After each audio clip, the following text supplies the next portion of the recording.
रीमा देवी सिकारिया के साथ कोई तत्परता नहीं है, कोई जान पहचान भी नहीं है जी। अगर वो लेडीज अगर निर्दलीय आ जाए ना तो हम दावे के साथ कह रहे हैं संजय जायसवाल हार जाए।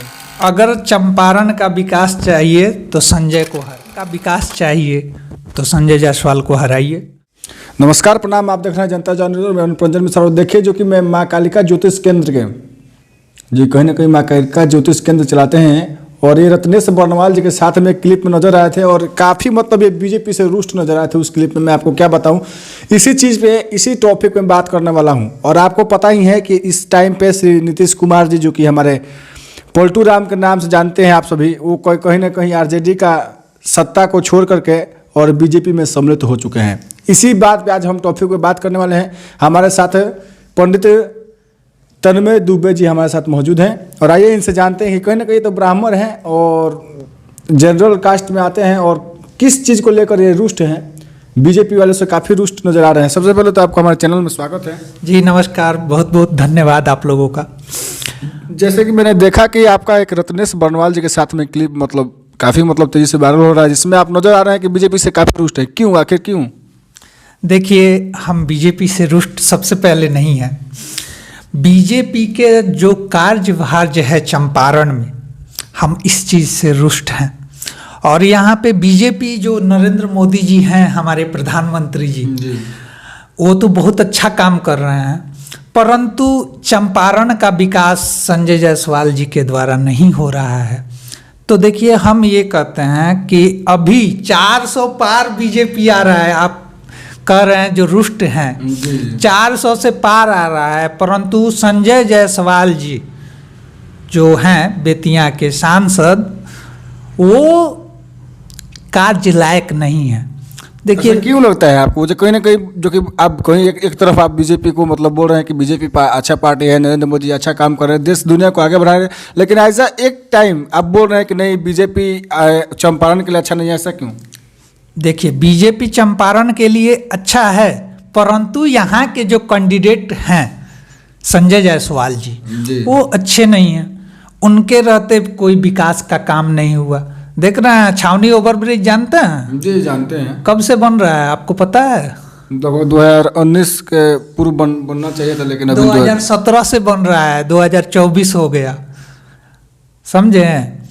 उसके बाद जोगापट्टू नवलपुर रोड जो है अभी जाके फाइनल हुआ है, 2019 से बन रहा है। उसी चुनाव के समय से वो उसका कार्यभार प्रारंभ था। सरकारी काम में तो टाइम लगबे करेगा कि तो अच्छा, ऐसे कैसे कम समय में। अच्छा, बिहार में जो बीजेपी का कहीं ना कहीं अभी तो मान चलिए आप देख रहे हैं नीतीश मतलब चाचा जो भी हैं अभी आरजेडी का साथ छोड़ चुके हैं और बीजेपी में आ गए हैं, तो क्या बिहार के लिए आपको ऐसा दिख रहा है कि वो आगे बढ़ा पाएंगे बिहार लेवल पर? मैं थोड़ा बात करना चाहूँगा। देखिए, वो तो उच्च लेवल का राजनीति है। हम बहुत सारे क्षुद्र लोगों को देखते हैं, सीधे नरेंद्र मोदी जी को गलत कहते हैं, माइक लगा के बोलते रहते हैं। हम वैसे लोगों को क्षुद्र कहते हैं।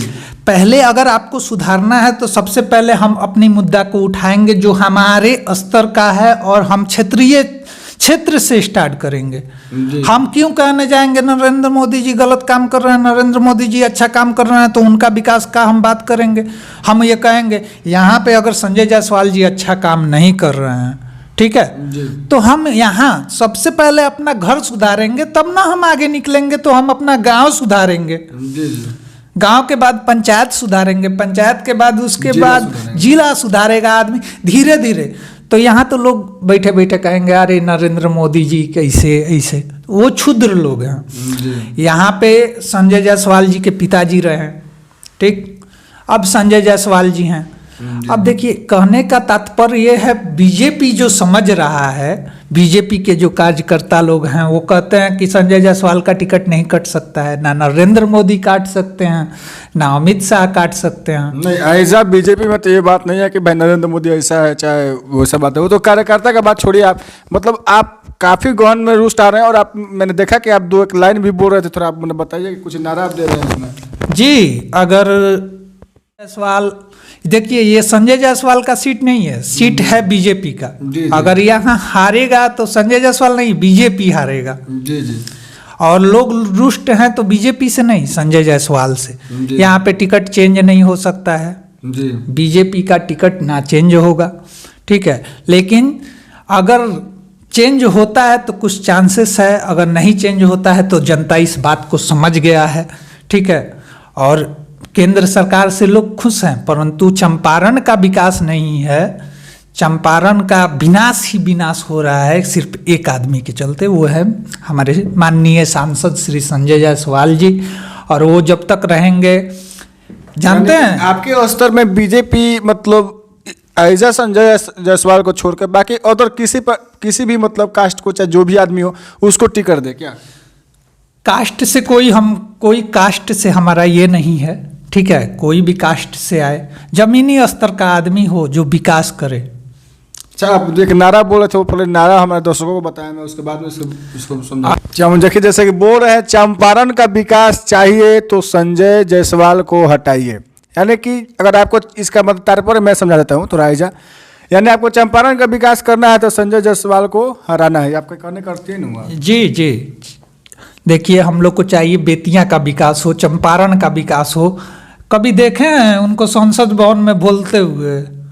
बहुत बार ऐसे मैं देखा हूँ, आज तक में उनका भी आया था कि बेतिया के लिए कुछ मतलब ये ओवर ब्रिजिंग का जो काम है, ऐसे वो बोले थे। हाँ तो हो रहा है ना, 24 का इलेक्शन आ रहा है, 24 में उद्घाटन होगा, आइएगा माइक लेके वहाँ पे संजय जायसवाल जी का लीजिएगा, जो बड़े बड़े नेता आएंगे। नहीं, ऐसा मैं किसी पार्टी का समर्थन नहीं करता हूँ, ये आपको भी पता है और हमारे दोस्तों को भी जानती है। ऐसा मैं किसी पार्टी का समर्थन नहीं किया हूँ और ना ही मैं कभी भी किसी पार्टी के साथ में सम्मिलित होता हूँ। ऐसा मैं एक पत्रकार हूँ और मैं सभी भावनाओं को कदर करता हूँ और यहाँ पर सामाजिक गुणवत्ता है। जैसे कि मैं देख रहा हूँ यहाँ पे काफ़ी रुष्ट है संजय जायसवाल से, पता ना जो भी हो, मैं तो ये नहीं जानता हूँ। लेकिन जहाँ तक बात है चंपारण की, ये बात सत्य है कि जो ओवर ब्रिजिंग का काम है वो काफ़ी लेट चला बेतिया में। देखिए यहाँ पे अगर हम देखिए मेरा